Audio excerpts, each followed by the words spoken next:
Bwana Mtume Muhammad sallallahu alayhi wa alihi wasallam anatuelezea ni malipo gani atalipwa yule ambaye atakuwa anamzuru ndugu yake muumini. Katika miongoni mwa mambo Uislamu umeyaelezea na kuyatilia mkazo sana, ambayo mambo hayo ni katika misingi ya kijamii, ni swala la watu kutembeleana. Kutembeleana ni katika mambo ambayo Uislamu umeyachukulia ni katika mambo makubwa na yenye malipo makubwa sana. Leo hii mwanadamu atakapotoka katika nyumba yake anaenda kumtembelea ndugu yake Muislamu, malipo anayolipwa mtu huyu ni makubwa kuliko malipo ya yule aliyeenda kutembelewa. Mwanadamu leo hii kuna mambo mengi sana ambayo anayatamani katika maisha yake, na miongoni mwa mambo ambayo mwanadamu huyatamani katika maisha yake ni kuwa na ndugu wanaojali.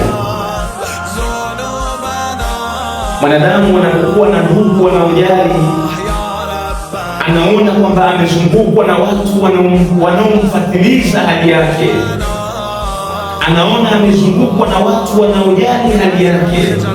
Mwanadamu huyu anakuwa na furaha ya hali ya juu.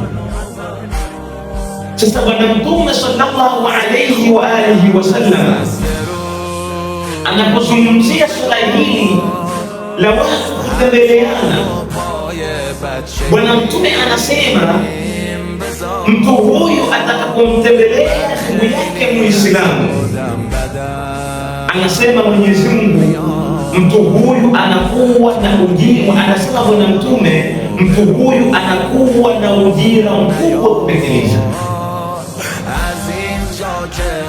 Na hilo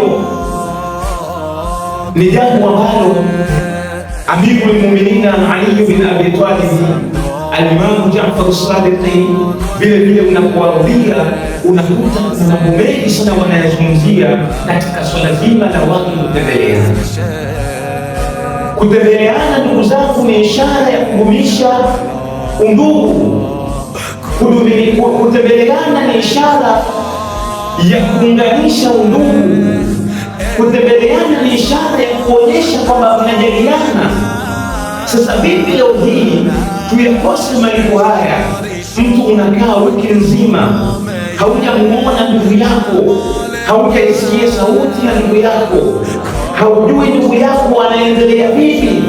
Vipi katika nafsi yako unapata utulivu na unaendelea kufanya mambo yako wala ujali? Huu si udugu wala si ubinadamu. Ubinadamu ni ile kuona ya kwamba una siku tatu haujamuona ndugu yako Muislamu, una siku tatu ndugu yako hujamuona msikitini, hujamuona katika vikao vya kahawa.